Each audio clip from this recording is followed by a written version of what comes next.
What's up, guys? Free at last. Free at last. You know what? I probably shouldn't be quoting Martin Luther King as a white man just because I got out of a 2-week quarantine. That's probably in bad taste, so I apologize. But still, we are now free. Our personal quarantine is over. And the Cambodian government announced, Siem Reap government announced, I should say, that all red and yellow zones in Siem Reap have been eliminated as of yesterday, actually. At some point that happened, and I just found out about it this morning. This is now Friday, the 1st of October. So no more red zones, no more yellow zones. There are still some orange zones, but those give you a lot of freedom. You can go out, you can do things.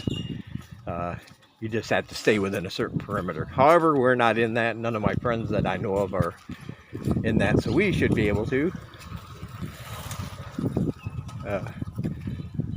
Free to move about as normal.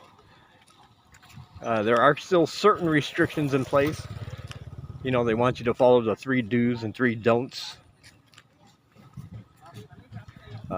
You know, typical things.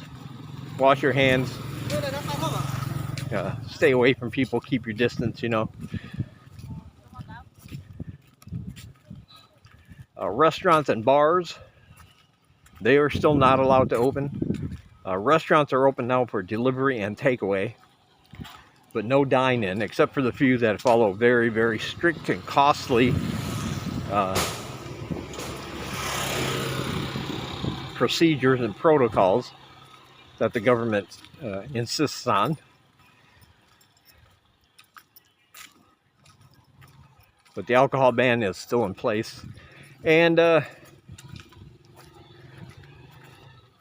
seems to be a sense of happiness and freedom here.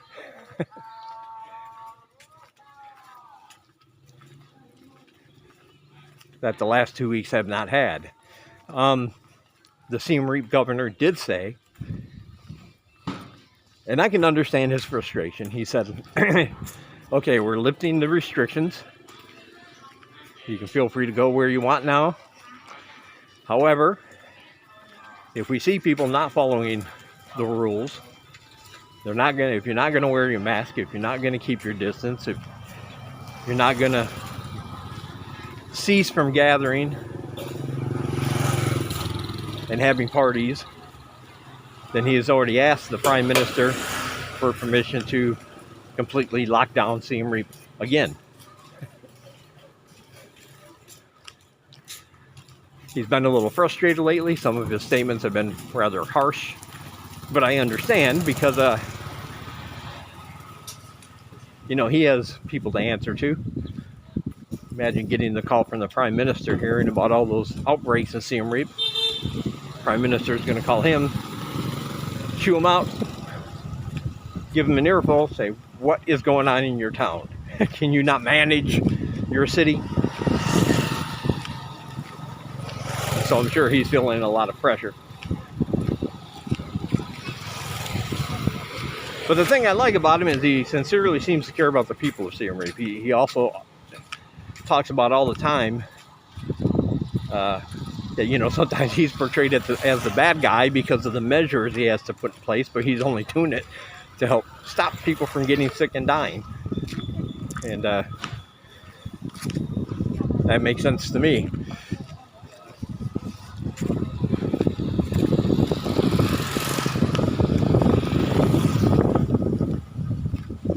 So it feels good to be able to get out of the apartment, go for a nice proper walk. Businesses are back open, as you can see. I do want to say something about a couple. Just a couple. And this is the exception, not the rule. But during the lockdown, there were places. Every you know, they closed all the businesses. They left a few businesses in each district open for the yellow zones, which were allowed to go out 3 times a week for food and things. But the price gouging that was going on at some of these places is inexcusable. For instance, because, you know, all the big markets are closed. All the regular markets. So some of these smaller vendors, they have supplies of meat and vegetables, you know, the basics to get people by that were in yellow zones. We're charging exorbitant prices. Not enough to make a little profit, saying, hey, you know, we're smaller, we don't get the quantity, we have to pay more, and then we're gonna charge a little bit more to you so we can make a profit. Nothing like that. That I can understand. But when they want $10 for 1 kilo of pork,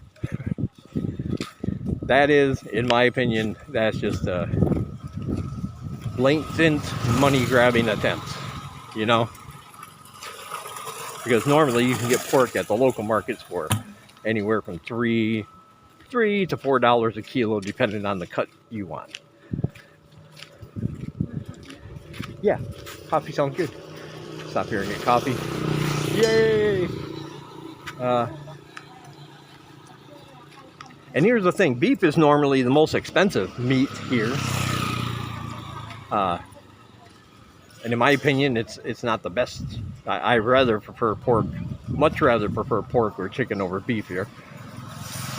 But normally that's around $6-7 a kilo. It is the most expensive. And these people were charging, again, you know, $12 a kilo and on up. We can get vegetables anywhere at the regular market, you know, 75 cents or $1 for a kilo of, like, you know, a kilo of tomatoes, a kilo of onions, a kilo of carrots, lettuce. They have this Chinese cabbage type lettuce that's really, really good in soups and things.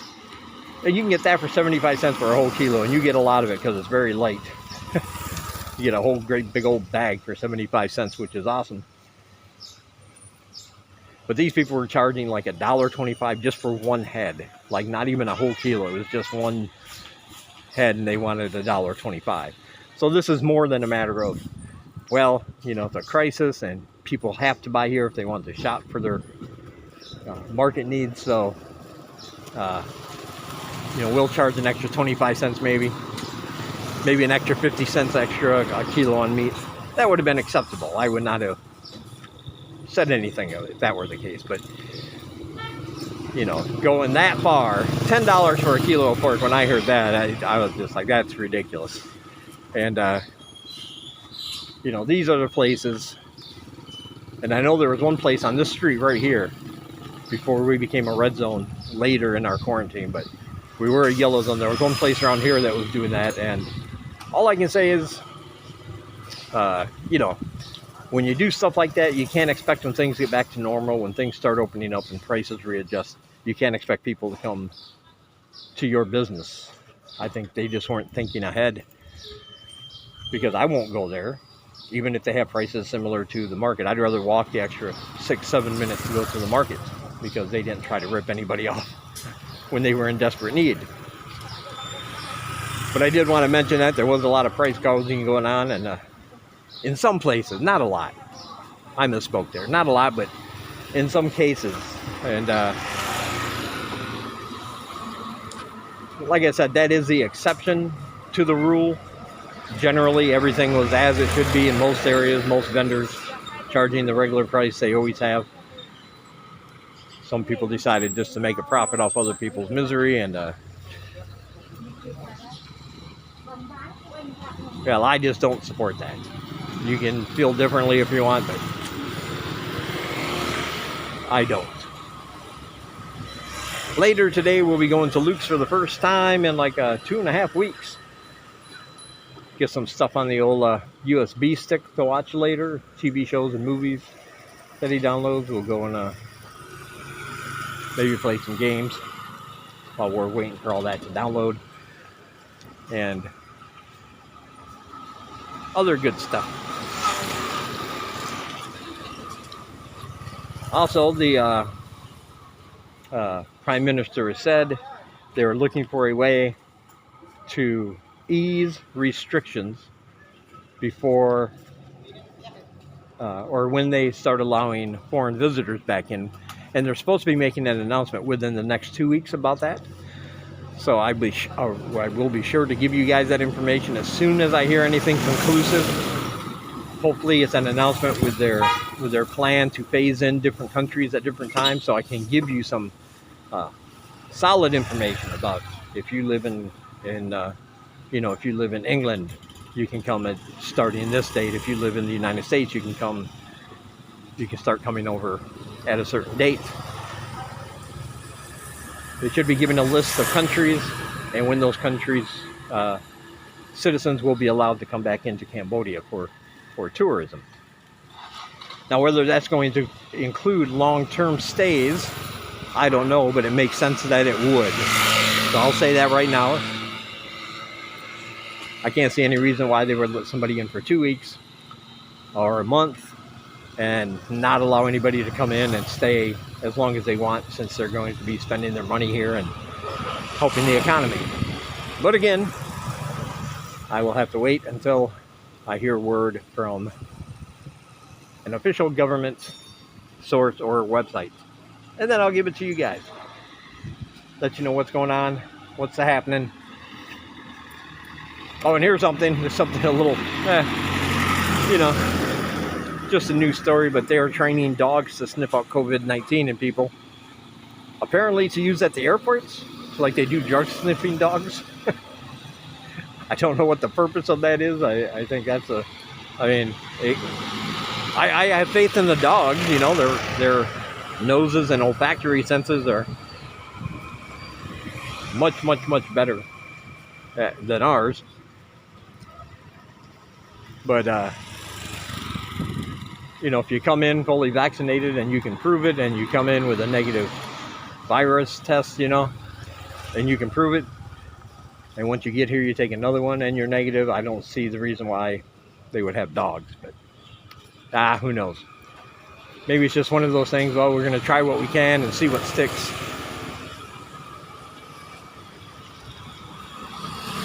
Or perhaps you're training the dogs and taking them to certain hot spots and areas and going to different apartments and areas and having them have everybody come out so they can sniff the dog, and you would only get tested or if they give a positive response. So that could significantly cut down, I guess, on the number of tests administered. Each one does cost a certain amount of money. So I don't know what the plan there is, but dogs are man's best friend, and now they're going to be helpful. They're going to be able to help us snip out the old COVID. Maybe we can buy one of those dogs for you guys that are single. It'll be like a pre-date test. Instead of a first date, you both bring your dogs and have them have her dog sniff you and have you sniff her, your dog sniff her, to determine if you actually want to go on that date with that person. I don't know. But anyway, people have also asked me, boy, this coffee's taking a long time, isn't it? Just standing here, I'm getting antsy, I want to walk. And that brings me to my next point. People have asked when I'm going to start recording on my other channels again. And yes, I am. But here's the thing with me. My creative juices stop when I'm at rest. Like when I'm not doing anything, when I'm bored, when I can't get out. I don't know. I come to a mental block. I don't know what to do about it. It's just nothing up there, Which, if you listen to my channel for long enough, you realize that's kind of common. But for me, it's always been about movement. If I can get out and walk, if I can get out and, have some kind of motion going on, that's when I do my best thinking. Now, when I'm recording, of course, I'm always watching the ground, make sure I don't trip. I'm watching for traffic, make sure I don't get hit, and I'm trying to concentrate on what I'm saying to you guys. But we walk a lot outside of these videos, and that's when I get ideas. I'll have something in mind and say, okay, I can make this into a video on one of my other channels, like Laughing on the Inside, my comedy podcast. It's been about a month and a half since I uploaded there because things just got really slow here, and I haven't had any inspiration for that. But then walking around, all of a sudden you'll see something, you'll experience something, and you go, oh, I can make a joke out of that. I'll put that in my podcast. So yeah, my other channels will be uploading pretty soon, and there are links below if you want to subscribe to those. So that's all the news happening in Cambodia. The big news, of course, in Siem Reap anyway, red zones, yellow zones are now a thing of the past, at least for the time being. So we're going to get out as much as we can and enjoy it. Because here's the thing, as much as I would like to have faith in all of my fellow human beings here, my fellow adults, to do the right thing, just wear a mask, sanitize your hands, keep a distance between you and other people. Very simple things. I remember when I was like 14, 15, 16, an authority figure, whether it was a parent, a teacher, a cop, would try to tell me to do something. My inner anarchist would come on and go, I'm not going to do what you say. You don't have the right to tell me what to do. I can do what I want. Freedom, blah, blah, blah, blah, blah. And then I would rebel and do the opposite of what they said. Of course, I grew out of that. Got some critical thinking skills. Unfortunately, as I'm sure we've all found out during this pandemic, there's way far too many adults who never grew out of that phase of their life, that never advanced past the age of 16, 15, 14. And now, when they're told, hey, don't gather with people that drink a lot of beer. You can't tell me what to do. I'm going to go buy a case and invite all my friends. Look how cool and tough I am. And these are the people that make it tough for everybody else that are following the rules and doing what's necessary to get out of this so we can resume tourism in this country. There's just too many people like that. So I'm going to get out and enjoy it while I can, because I'm sure there's going to be a minority of people at some point who will mess it up for everybody else. Which is what happened to begin this whole thing in the first place when Cambodia was doing fine. It was single and double-digit cases from the whole country until people decided I don't want to be in quarantine for 2 weeks, so I'm just gonna leave and spread the disease everywhere, which is what happened.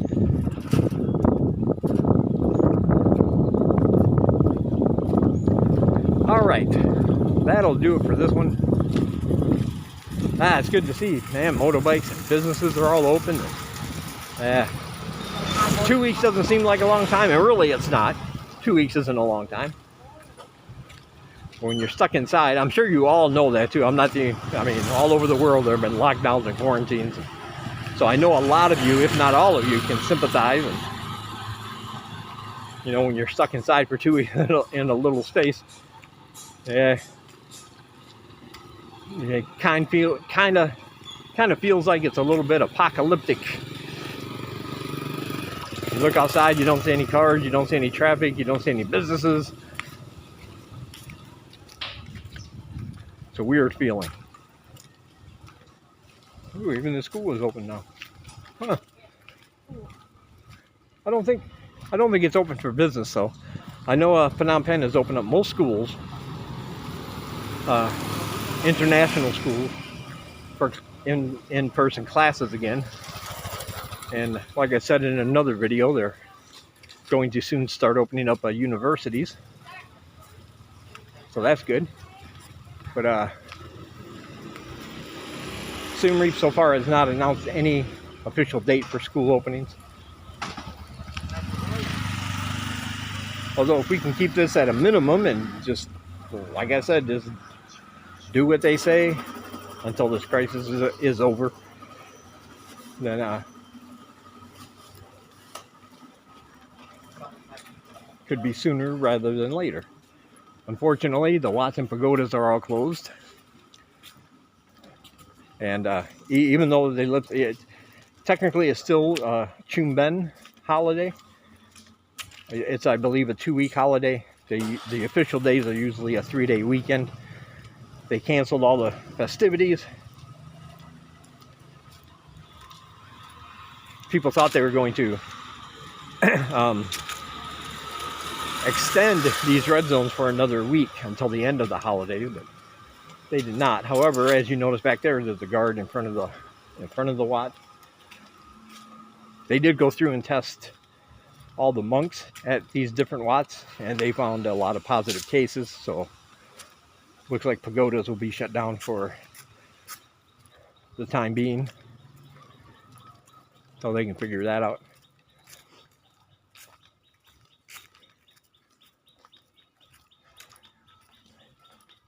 Oh man, just around the block and I'm already winded. Ooh, look at that, butterflies up here. I keep thinking all the wild animals probably enjoyed that lockdown. Didn't have to worry about the impact of people on their habitats or lifestyles.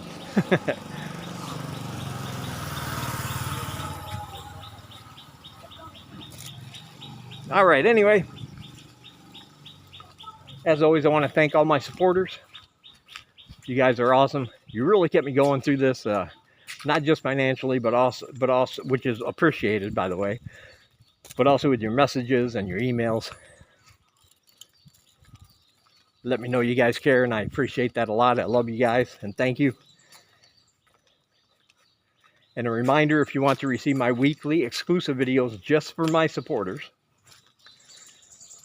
there are links down below to my PayPal, buymeacoffee.com/DDC, and my Patreon. And if you join my Patreon or send a donation through the other two,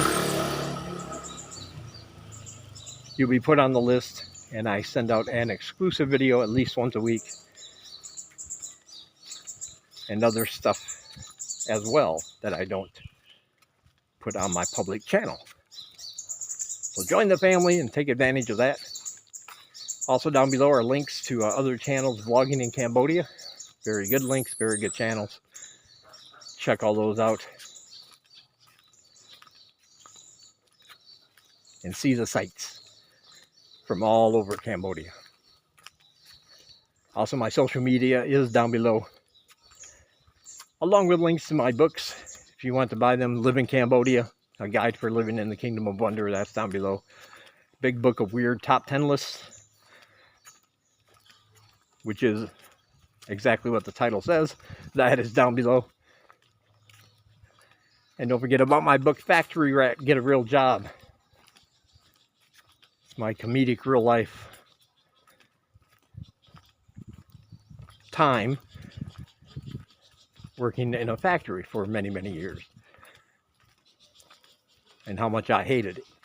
Anyway, that'll do it for this one.